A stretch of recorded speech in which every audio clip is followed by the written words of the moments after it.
Today we will read our next poem from our book Beehive, that is Rain on the Roof. This poem is written by Coates Kinney. बात करते हैं अगर हम poet की. वो एक journalist भी रह चुके हैं, पॉलिटिशियन भी रह चुके हैं, उसके साथ साथ पोएट भी रह चुके हैं. He belongs from US. So आज हम पोएम करने वाले हैं रेन ऑन द रूफ.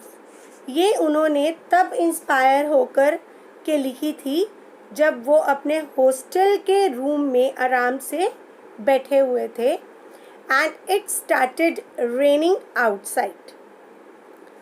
अब जब बारिश होती है तो पोएट को कैसा लगता है, उन सारी चीज़ों को उन्होंने डिस्क्राइब किया है in this poem. Okay, now let's read the poem. When the humid shadow hover over all the starry spheres, and the melancholy darkness gently weeps in rainy tears, what a bliss to press the pillow of a cottage chamber bed and lie listening to the patter of the soft rain overhead. Humid means full of moisture. Hover means move in air. यहाँ पे when the humid shadow किसके लिए बोला गया है, ये refer किया गया है क्लाउड्स को. जो डार्क क्लाउड्स हैं उनकी बात हो रही है. When the humid shadow hover means जब वो डार्क क्लाउड्स आसमान में घूम रहे हैं. Over all the starry spheres. Starry means full of stars. So ये जो starry spheres means the sky. तो स्काई की बात करी गई है कि ये जो क्लाउड्स हैं, बड़े बड़े डार्क क्लाउड्स हैं, स्काई में होवर कर रहे हैं. क्या कर रहे हैं? घूम रहे हैं. And the melancholy darkness. Melancholy means sad. So sad darkness gently weeps in rainy tears. Weeps का क्या मतलब होता है? Shedding tears. तो पोएट बता रहे हैं कि उसके बाद पोएट को क्या फील होता है, जैसे कि ये जितनी भी डार्कनेस है वो बहुत सैड है और ये वीप कर रही है और टीयर्स की फॉर्म में.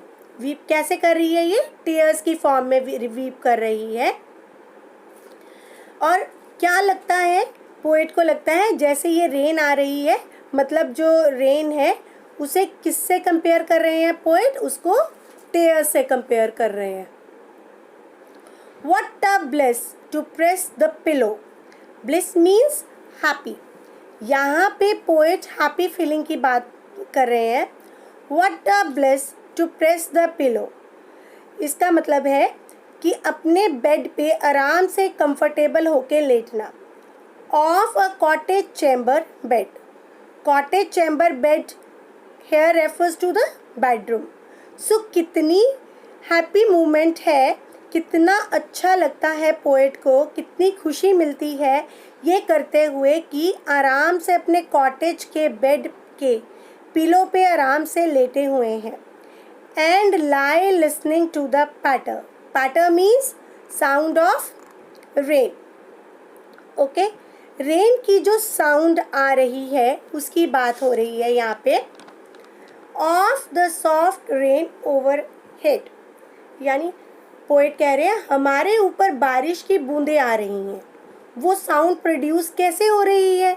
जो उसकी रूफ है, यानी पोएट जो हॉस्टल के रूम में बैठे हैं उसकी जो रूफ है उस पर जब बारिश की बूंदें पड़ रही हैं उसकी जो साउंड है उसे पैटर बोला गया है.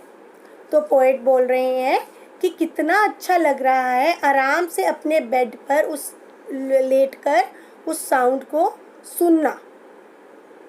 ओके, अब आप कहोगे कि हाँ पोएट को बारिश की ऐसी आवाज़ कैसे आ रही है, क्यों सुन रही है? एक्चुअली पहले के टाइम में क्या होता था, जो रूफ होती थी ना वो टिन की होती थी। जब टिन पे बारिश की बूंदें पड़ती थी तो वो बहुत ज़्यादा साउंड जो है वो प्रोड्यूस करती थी, तो इसलिए वो जो साउंड थी वो गूंजती थी। Okay, every tinkle on the shingles has an echo in the heart and 1,000 dreamy fancies into busy being start, and 1,000 recollections weave their air threads into woof as I listen to the patter on the rain upon the roof. Now tinkle means short sound. Okay, shingle means tile on the roof. जो roof पे tiles लगी होती है ना, उसकी बात हो रही है। Every tinkle on the shingles मतलब हर बूंद से जो एक छोटी सी भी साउंड प्रोड्यूस हो रही है, आ रही है, जब वो रूफ की टाइल पर पड़ती है। Has an echo in the heart. Echo means sound cause by reflection.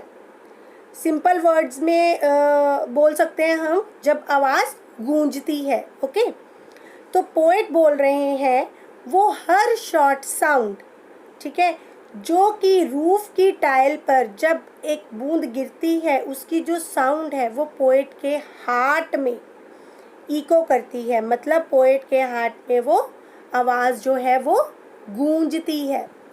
And 1,000 dreamy fancies into busy being start. Fancies का मतलब क्या है यहाँ पे? Fancies means desires. तो ऐसी बहुत सारी ड्रीमी डिज़ायर्स हैं जिसे हम बोल सकते हैं कि सपने वगैरह, वो ऐसा लग रहा है कि अब स्टार्ट होने वाले हैं। And 1,000 recollections weave their air thread into woof. Recollections, यहाँ पे बात हो रही है about the memories of the past. तो जो पोएट की मेमोरीज हैं उसकी यहाँ पे बात हो रही है। वीव, वीव का मतलब है बुनना। जैसे अगर एक कपड़ा अगर हम बुनते हैं तो वो किससे बुना जाता है? थ्रेड से बुनकर क्या या तैयार होता है? फैब्रिक तैयार होता है। उसी तरह weave their air threads. Air thread means हवा के धागे, जैसे हम बोल देते हैं ना हवा में सपने बुनना, तो वैसे ही उसकी बात हो रही है। Into woof, woof means basically word आया है वेफ्ट से। वेफ्ट का मतलब होता है कपड़ा, तो वो जो पुरानी उसकी पास की यादें हैं, है ना, वो ऐसा लग रहा है वो हवा से थ्रेड लेके पुरानी यादें बुन रही हैं। As I listen to the patter of the rain upon the roof. As I listen to the patter, patter again means the sound of rain. तो ये सब उसके दिमाग में चल रहा है, ये सब उसे फील हो रहा है जब वो उस पैटर मतलब उस साउंड को, जो रेन की जो साउंड है, उसे सुन रहा है। Now in the memory comes my mother as she used in years agone to regard the darling dreamers, or she left them till the dawn. Oh, I feel her fond look on me as I list to this refrain, which is played upon the shingles by the patter of the rain. Now in memory comes my mother. Poet की memory में उनकी mother आ रही है। और क्या memory आ रही है उन्हें अपनी मदर की? As she used in years agone. Agone means ago, मतलब बहुत पहले। कौन सी मेमोरी बहुत पहले जो पोइट की मदर की थी, उनको कौन सी ऐसी मेमोरी याद आ रही है? उनकी मदर क्या करती थी? To regard the darling dreamers. Regard means to consider or to see the darling dreamers. Darling dreamer here is used for children. तो पोएट बताते हैं जैसे कि उनकी मदर आती थी तो उन्हें वो सिर्फ अपनी बात भी कर सकते हैं यहाँ पे और अपने सिबलिंग्स की भी कर सकते हैं. Okay. Ere she left them till the dawn. Ere means before. So अब पोएट को कौन सी मेमोरी आ रही है? जब वो रात को सोने जाते थे एंड पोएट की मदर आती थी एक बार उनको देखने के लिए. हम ये भी कह सकते हैं कि एक बार वो ये देखने आती थी कि सब कुछ ठीक है. Before she left dawn means the next morning, सुबह तक के लिए. जब वो हमें छोड़कर जाती थी वो एक बार रात को आकर के चेक करती थी तो पोएट को ये वाली मेमोरी याद आ रही है अपनी मदर की. Oh I feel her fond look on me. Fond means full of love. तो पोएट बोलते हैं मुझे अभी भी ऐसा फील हो रहा है जैसे वो जो उस टाइम पे उनकी लुक होती थी, किसकी? पोएट की मदर की, वो फुल ऑफ लव वाली, तो वो उन्हें आज भी अभी भी ऐसी ही लग रही है. As I list to this refrain.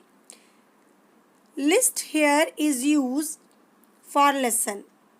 जब पोएट कह रहे हैं, जब पोएट ये सुन रहे हैं, क्या सुन रहे हैं? रिफेन. रिफेन इज बेसिकली होता है रिपीटेड सॉन्ग एंड यहाँ पे कोई सॉन्ग नहीं है तो कौन सा सॉन्ग रिपीट हो रहा है? साउंड ऑफ रेन का. ठीक है. जब पोएट रिपीटेडली ये साउंड को सुन रहे हैं तो उन्हें अपनी मदर की मेमोरी आ रही है और उसे यानी पोएट को ऐसा फील हो रहा है कि उनकी मदर की जो लुक है अभी भी उन पर है.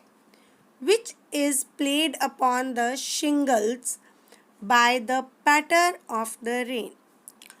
कौन से रिफेन की बात हो रही है? जो कि प्ले हो रहा है शिंगल्स पे. By the patter of the rain means जो रेन की साउंड से जो आवाज़ प्रोड्यूस हो रही है, जो पोएट रिपीटेडली जिस आवाज़ को सुन रहे हैं, ये उसकी बात हो रही है. Let's discuss the poetic devices. Okay. Come to the extract 1. Now here when the humid shadow hovers. अब आप देखो ये फर्स्ट लाइन में ना ये जो वर्ड है ह्यूमिड और होवर, ये क्या है? दोनों किससे स्टार्ट हो रहे हैं? एच से स्टार्ट हो रहे हैं. तो ये हमारी कौन सी पोएटिक डिवाइस हुई? ये हमारी हुई एलिट्रेशन हुई. ओके. एलिट्रेशन एक जगह और यूज़ हो रही है. ये देखो स्टारी स्फेयर्स. स्टारी का एस, स्फेयरी का एस, तो ये भी क्या हुई? एलिट्रेशन हुई. Press pillow. अब मैं आपको ये एलिट्रेशन के सारे एग्जाम्पल्स बता रही हूँ. ये देखो press pillow. Okay. Now in the second busy being. ये भी किसका एग्जाम्पल है? एलिट्रेशन का है. अब ये देखो ये थर्ड पैराग्राफ में देखो मेमोरी माय मदर. ये भी किसका एग्जाम्पल है? कौन सी पोएटिक डिवाइस का? एलिट्रेशन का. अब इस थर्ड लाइन में जो थर्ड पैराग्राफ है उसकी डार्लिंग ड्रीमर्स, ये भी किसका एग्जाम्पल है? ये है एलिट्रेशन का. एलिट्रेशन का आपको पता है when the neighbouring word start with the same sound, that is called alliteration. Okay. Now let discuss the personification. Personification आपको पता ही है क्या होता है? When a human quality given to an non living thing. Okay. अब यहाँ पे देखो फर्स्ट पैराग्राफ में मलंकली डार्कनेस है. मलंकली का मीन्स होता है सैड. सैड तो हम ह्यूमन बींग्स के लिए यूज़ कर रहे हैं बट यहाँ पे उन्होंने किसके लिए यूज़ किया है? डार्कनेस. डार्कनेस यहाँ पे उन्होंने क्या बोला था? क्लाउड्स के लिए यूज़ किया था. ओके. तो ये यहाँ पे क्या कौन सी हमारी लिटरेरी डिवाइस हुई? Personification. Now let discuss the third poetic device that is onomatopoeia. अब ओनोमेटोपिया क्या होता है? जब हम किसी रियल साउंड को ना कोई वर्ड दे दें. अब जब बारिश की जो आवाज़ है ना, उस आवाज़ को पोएट ने क्या वर्ड दिया है? एक पैटर वर्ड दे दिया. ये कौन सी पोएटिक डिवाइस बन गई? ओनोमेटोपिया। अब ये एक फर्स्ट पैराग्राफ में है और एक ये देखो पार्टर वर्ड है, यहाँ सेकंड में भी है एंड ये थर्ड में भी है। ओके, ये यूज़ हो रहा है। तो ये हमारी थर्ड पोएटिक डिवाइसेस, ये हमारी 3 पोएटिक डिवाइस है। Okay, I hope you all understood. This is the whole explanation of this poem.